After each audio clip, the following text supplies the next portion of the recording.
తెలుగు చిత్ర పరిశ్రమ నుంచి 5 సినిమాలు సంక్రాంతి బరిలో పోటీ పడేందుకు సిద్ధమవుతూ ఉన్నాయి. అందులో మొదటిది ప్రభాస్ హీరోగా మారుతి దర్శకత్వంలో తెరకెక్కుతున్న సినిమా రాజాసాబ్. ఇక రెండవది మనశంకర వరప్రసాద్ గారు. మూడవ సినిమా భర్త మహాసేనులకు విజ్ఞప్తి. నాలుగవ సినిమా నారీ నారీ నడుమ మురారి. ఇక ఐదవ సినిమా అనగనగా ఒక రాజు. ఈ 5 సినిమాలు ఈసారి సంక్రాంతి బరిలో పోటీ పడేందుకు సిద్ధమవుతూ ఉన్నాయి.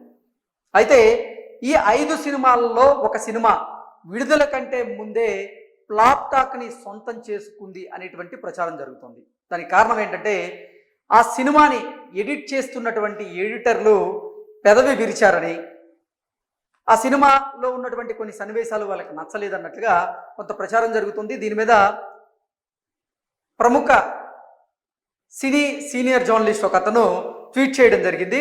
ఆ ట్వీట్ సారాంశం ఏంటనేది ఒక్కసారి మనం పూర్తి స్థాయిలో విశ్లేషణ చేసుకునేటువంటి ప్రయత్నం చేద్దాం. యజ్ఞ ది జర్నలిస్ట్ యజ్ఞమూర్తి గారు, ఆయన తెలుగు చిత్ర పరిశ్రమలో సినీ జర్నలిస్ట్గా, సీనియర్ జర్నలిస్ట్గా అతనికి మంచి గుర్తింపు అయితే ఉంది. అతను ఎక్స్ వేదికగా పెట్టినటువంటి ఒక పోస్ట్ ఇప్పుడు సామాజిక మాధ్యమాల్లో చక్కర్లు కొడుతుంది. ఆ పోస్ట్ ప్రకారంగా మనకు చూసుకున్నట్లయితే సంక్రాంతికి విడుదలవుతున్నటువంటి 5 తెలుగు సినిమాలన్నీ కామెడీ ఎంటర్టైన్మెంట్ ప్రధానంగా వస్తున్నవే, అన్ని సంక్రాంతి విజేతలుగా నిలవాలని అభిమానులు కోరుకుంటూ ఉన్నారు. అయితే ఈ 5ంటిలో ఒక సినిమాకి ఎడిటింగ్ టేబుల్ దగ్గర నుంచే పెదవి విరుపు రెస్పాన్స్ మొదలైందని ఇండస్ట్రీలో టాక్.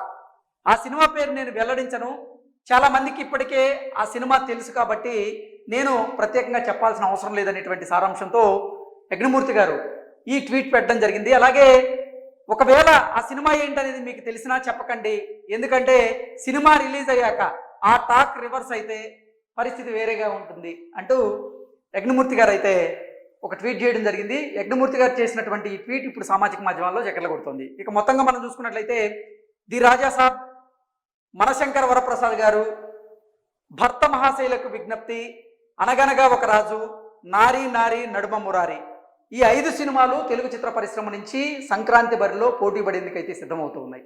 అయితే ఈ 5 సినిమాల్లో నిజంగా ఎడిటింగ్ టేబుల్ దగ్గర పెదవి విరుపుకు గురైనటువంటి ఆ సినిమా ఏది? ఆ సినిమా కథ అంత బాలేదా? నిజంగా ఎడిటింగ్ నుంచే పెదవి విరుపు వచ్చిందంటే ఆ సినిమా ఫ్లాప్ అవడం ఖాయమా అనేటువంటి చర్చ అయితే ఇప్పుడు తెలుగు చిత్ర పరిశ్రమలో జరుగుతూ ఉంది. సో దాని ప్రకారంగా చూసుకున్నట్లయితే 5 సినిమాలు విడుదలవుతున్నాయి. 5 సినిమాల్లో ఏ సినిమా నెగిటివ్ టాక్ తెచ్చుకునేటువంటి అవకాశం ఉందనేది మనమైతే ఒక చెప్పడానికి లేదు. కాబట్టి మీరేమనుకుంటున్నారు? నిజంగా రాజాసాబ్, అలాగే మనశంకర వరప్రసాద్ గారు, భర్త మహాశైలకు విజ్ఞప్తి, అనగనగా ఒక రాజు, నారీ నారీ నడుమ మురారి, ఈ 5 సినిమాల్లో ఎడిటర్లు పెదవి విరిచినటువంటి ఆ సినిమా ఏది?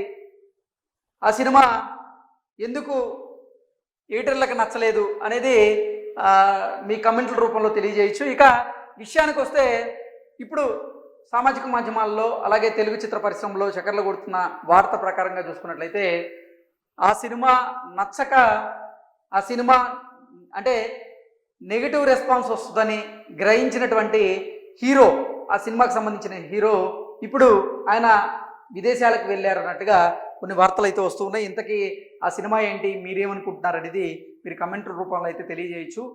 కానీ సంక్రాంతికి విడుదలవుతున్నటువంటి 5 తెలుగు సినిమాలన్నీ కూడా కామెడీ ఎంటర్టైన్మెంట్ ప్రధానంగా వస్తున్నాయి. కాబట్టి కామెడీ ఎంటర్టైనర్లో వచ్చేటువంటి అన్ని సినిమాలను తెలుగు ప్రేక్షకులు అయితే ఎంతగానో ఆదరిస్తారు. దానికి గతంలో ఎన్నో సినిమాలను మనం ఉదాహరణగా చెప్పుకోవచ్చు. అనిల్ రావుపూడి గత సంక్రాంతికి వచ్చినటువంటి సినిమా విక్టరీ వెంకటేష్ గారి సినిమా ఎంత ఘన విజయాన్ని సాధించిందో మనం చూసాం. అది ముఖ్యంగా చూసుకున్నట్లయితే కామెడీ ఎంటర్టైనర్గా వచ్చింది, మంచి హిట్ నమోదు చేసుకుంది.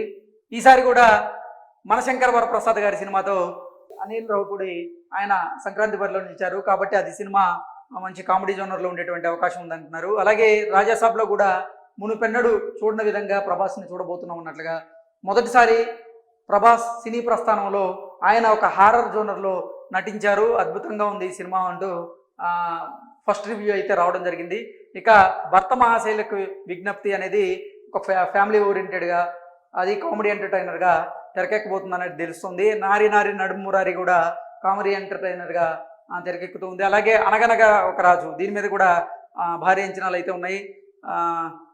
నవీన్ పోలిశెట్టి హీరోగా చేస్తున్నటువంటి ఈ సినిమా కూడా సంక్రాంతి బరిలో నిలిచిన నేపథ్యంలో దీని మీద కూడా మంచి అంచనాలు అయితే ఉన్నాయి. మొత్తంగా చూసుకున్నట్లయితే ఈ 5 సినిమాల్లో ఒక సినిమా మీద అంటే 18 టేబుల్ దగ్గర నుంచే పెద్ద తీర్పు రెస్పాన్స్ అయితే మొదలైందంటూ కొన్ని వార్తలు వస్తున్నటువంటి క్రమంలో ఆ సినిమా ఏవై ఉండొచ్చు అనేది మీరు మీ కమెంట్ల రూపంలో తెలియజేయచ్చు. Thank you so much.